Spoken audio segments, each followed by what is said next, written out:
କାରଣ ଶିଷ୍ୟମାନେ ସେଦିନ ଗୋଟେ ବିଶ୍ରାମ ବାର ସମୟରେ ବାଟରେ ଯାଉ ଯାଉ ସେ କଣ ଗୋଟେ ଡାଳ କାଢିକି ସେମାନେ ଖାଇ ଦଉଥିଲେ, କୋଉ ଜିନିଷ ଗୋଟେ ଖାଉଥିଲେ କ୍ଷେତରେ ଯାଇକି। ତ ଶାସ୍ତ୍ରୀ ଫାରୁସୀ ମାନେ ଆସି ଗାଳି କଲେ ପ୍ରଭୁଙ୍କୁ କି କଣ ପ୍ରଭୁ ଆଜି ବିଶ୍ରାମ ବାର ତୁମର ଶିଷ୍ୟମାନେ କାହିଁକି ସେଇ ଚାଷ ସେ ଶସ୍ୟ କାଟିକି ଖାଉଛନ୍ତି, ଏମାନେ ଆଜି ବିଶ୍ରାମ ବାର ପରେ ସେ ପରେ ବୋଲେ ପ୍ରଭୁ ଗୋଟେ ଦୃଷ୍ଟାନ୍ତ ଗୋଟେ ଏକ୍ସାମ୍ପଲ କହିଲେ କି ବର ଯେ ପର୍ଯ୍ୟନ୍ତ ସେମାନଙ୍କ ସାଙ୍ଗରେ ଥିବେ ତ ଲୋକମାନେ ଉପବାସ ବସିଥିବେ କି ବର ଯେତେବେଳେ ଅଛି ଏନ୍ଜୟ କରିବେ ନା ପାର୍ଟି, କିନ୍ତୁ ଗୋଟେ ସମୟ ଆସିବ ବର ସେଠି ନଥିବ, ସେତେବେଳେ ସେମାନେ ଉପବାସ କରିବାକୁ ପଡିବ, ଯେପରିକି ଖସି ନ ଯିବୁ। ଏଥିପାଇଁ ଆଜି ପ୍ରଭୁଙ୍କର ଉପସ୍ଥିତି ବ୍ୟକ୍ତିଗତ ଭାବରେ ସେ ନଥିବାରୁ ଆମେ ନିଜକୁ ଯତ୍ନରେ ରଖିବାକୁ, ନିଜକୁ ଜାଗ୍ରତରେ ରଖିବାକୁ, ନିଜର ପବିତ୍ରତାକୁ ଧରି ରଖିବା ନିମନ୍ତେ ପ୍ରାର୍ଥନା କରି, ଆଣ୍ଠୁ ମାଡ଼ି, ହାତ ଟେକି, ଉପବାସ କରି, ଅନ୍ତରା ଜିରାଇ, ନିଜକୁ ଚୂର୍ଣ୍ଣ କରି, ଡରି ଡରି ରହିବାକୁ ପଡୁଛି। କାରଣ କଣ? ପରିତ୍ରାଣକୁ ଯେପରି ନ ହରାଉ।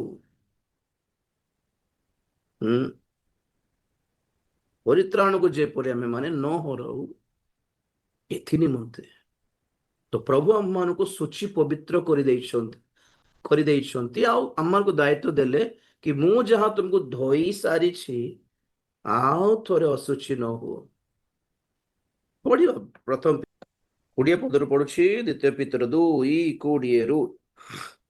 ଯେଣୁ ସେମାନେ ଯଦି ପ୍ରଭୁ ଓ ତ୍ରାଣକର୍ତ୍ତା ଯୀଶୁ ଖ୍ରୀଷ୍ଟଙ୍କ ବିଷୟକ ଜ୍ଞାନ ଦ୍ୱାରା ସଂହାରର ଅଶୁଚିତାରୁ ରକ୍ଷା ପାଇ ପୁନର୍ବାର ସେଥିର ବନ୍ଧନରେ ଆବଦ୍ଧ ହୋଇ ପରାସ୍ତ ହୁଅନ୍ତି, ତାହା ହେଲେ ସେମାନଙ୍କ ପ୍ରଥମ ଦଶା ଅପେକ୍ଷା ଶେଷ ଦଶା ଅଧିକ ମନ୍ଦ ହୁଏ। ପିତର କହନ୍ତି ଯେ ଯଦି ପ୍ରଥମରେ ତ୍ରାଣକର୍ତ୍ତା ପ୍ରଭୁ ଯୀଶୁ ଖ୍ରୀଷ୍ଟଙ୍କ ଜ୍ଞାନ ଦ୍ୱାରା ସଂସାରର ଅଶୁଚିତାରୁ ରକ୍ଷା ପାଇଛି, ପୁଣି ଆମେ ପରିତ୍ରାଣ ପାଇଲା, ଅଶୁଚିତାରୁ ରକ୍ଷା ପାଇଲା ଯୀଶୁ ଖ୍ରୀଷ୍ଟଙ୍କ ଦ୍ୱାରା, କିନ୍ତୁ କଣ ହେଲା? ପୁନର୍ବାର ସେଥିର ବନ୍ଧନରେ ପୁନର୍ବାର ଯଦି ଆବଦ୍ଧ ହୁଏ, ପୁନର୍ବାର ଆବଦ୍ଧ, ହ୍ୱାଟ ଇଜ ଦ୍ୟାଟ୍ ପୁନର୍ବାର? ଥରେ ଧୌତ ହେଇ ସାରିଲା ପରେ, ପରିତ୍ରାଣ ପାଇ ସାରିଲା ପରେ, ମୁକ୍ତ ହେଇ ସାରିଲା ପରେ ପୁନର୍ବାର ଆବଦ୍ଧ ହେଇ ହେବ ବୋଲି ଜଣା ପଡୁଛି। ଏଠି ଆମେ କୁହୁକ କର୍ମକାରୀ ସିମୋନ ବିଷୟରେ ଆମେ ଅଧ୍ୟୟନ କରିଥିଲୁ କି ସେ ବିଶ୍ୱାସ କଲା, ବାପ୍ତିଜିତ ହେଲା, ଫିଲିପଙ୍କ ସହିତ ଥିଲା, ପିତରଙ୍କ ପାଖକୁ ଗଲା ଆଉ ପଇସା ଦେଇକି ପବିତ୍ର ଆତ୍ମାଙ୍କର ଅଭିଷେକର ଦାନ ମାଗିଲାରୁ ପିତର କହିଲେ ତୁମେ ଏପର୍ଯ୍ୟନ୍ତ ଦୁଷ୍ଟତା ରୂପ ବନ୍ଧନରେ ଥିବାର ମୁଁ ଦେଖିପାରୁଛି। ଖ୍ରୀଷ୍ଟିଆନ ହେଇକି ବି ବନ୍ଧନରେ ଅଛନ୍ତି ଆଜ୍ଞା ବହୁତ ଲୋକ। ଭ୍ରାନ୍ତରେ ପଡନ୍ତୁ ନାହିଁ କି ଖ୍ରୀଷ୍ଟିଆନ ହେଇକି ଆଉ ନରକ ନାହିଁ, ଆଉ ଦଣ୍ଡ ନାହିଁ, ଆଉ ନାହିଁ।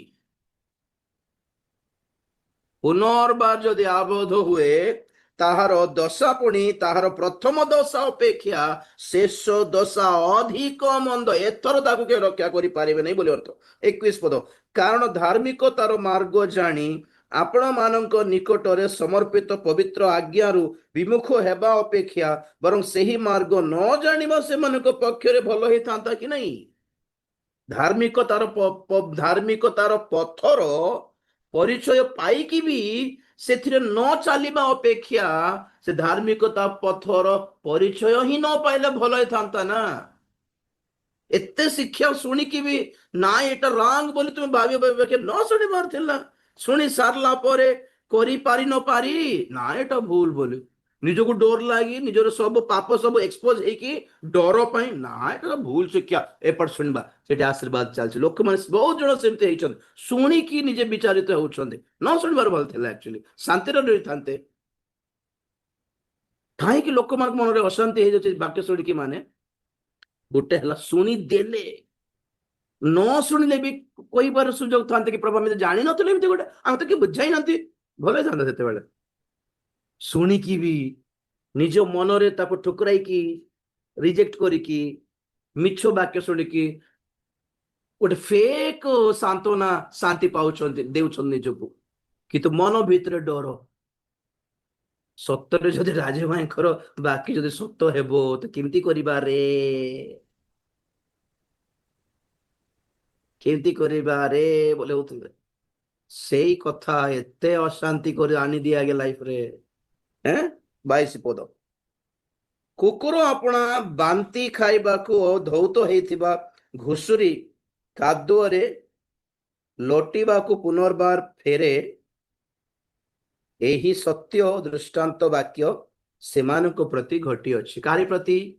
ଯେ ପ୍ରଭୁ ଯୀଶୁ ଖ୍ରୀଷ୍ଟଙ୍କ ଦ୍ୱାରା ପରିତ୍ରାଣ ପ୍ରାପ୍ତ ହେଇ ସାରିଲା ପରେ ମଧ୍ୟ ପୁନର୍ବାର ସେଥିର ସେଇ ପାପର ବନ୍ଧନରେ ଆବଦ୍ଧ ହେଇଯାନ୍ତି, ସେମାନଙ୍କର ଲାଇଫ କେମିତି? ପୁଣି ଧୌତ ହେଇଥିବା ଘୁଷୁରୀ, ପାପ ସବୁ ସ୍ୱୀକାର କରି ଛି ଥୁ ବୋଲି ବାନ୍ତି କରିଥିବା କୁକୁର। कुकुर से घुसरी स्वर्ग में नहीं जाने वाले। तो कुकुर घुसरी गोटे कथा कहूना, कुकुर घुसरी परी स्वभाव मनुष्य मान कथा कहुच्छी। कुकुर मान गले के न गले के क्या दरकार है? घुसरी मान जीवे कि नहीं? आम जीव कि नहीं पचार परा आज्ञा आम कुकुर जीव स्वर्ग, तुम जीव कि जना नहीं? सेटा आगे चिंता कर, आम कुकुर जीव कि नहीं, आम बिलाई जीव कि नहीं, आम गाय जीव कि जीव बोधे सेटा दरकार कि सेटा इम्पोर्टेंट कि कुकुर जीव आम रहीगले कि हालत? कुकुर घुसरी कथा जो लिखाई मैंने सतर कुकुर घुसरी कथा नहीं, एटा स्वभावर कथा। कुकुर बांती करके अर्थर खाई देखिए, देखिले कि केते असना लगे, पाप छाड़ी कि अर्थर पाप करुछि। जे दिने गोटे सुसमाचार प्रचार करा जाउथिला कि पाप छाड़, प्रभु यीशु ख्रीष्ट पाखक आसो से मुक्त करिवे बोली कह प्रचार चलतिला। आज प्रचार चलछि पाप करले भी कि चिंता नहीं। अरे पाप एले कोन पे यीशु ख्रीष्ट क्रूसार्पित होइछन्ते? एले तो पाप करले भी चलिबो बोलला पर जदि थांता तो किए नरक जीव? आगे आउरी समस्ते जीवा कथा स्वर्ग को। नरकर कॉन्सेप्ट भी कैंसल हो जीवा कथा। तो पॉइंट रहा पुनर्बार असुची हेई हेबो, धौत होइथिबा गोटे घुसुरी जिमिति कादुओ को लोटेई, सेमिति साधु संत माने पवित्र लोक माने जे आमे माने जे कि प्रभु जीशु ख्रीष्टंकर रक्त द्वारा धौत होइछु, आमे माने पुनर्बार असुची हेई जाउछु ना कोन टिक देखिबा। तो प्रभु कहते नूतन जेरुसलेम रे कौन सी असुची लोक प्रवेश करिबो नाही, कौन सी मिथ्याचारी प्रवेश करिबो नाही, हैं कौन सी मिथ्या प्रिय लोक प्रवेश करिबो नाही। नहीं कि तीनटा कथा घृण्य असुची लोक, असुची विषय लिखा अछि, नॉट विषय, असुची लोक कि घृण्य कर्मकारी कि मिथ्याचारी केही सेथिरे कदापि प्रवेश करिबे नाही।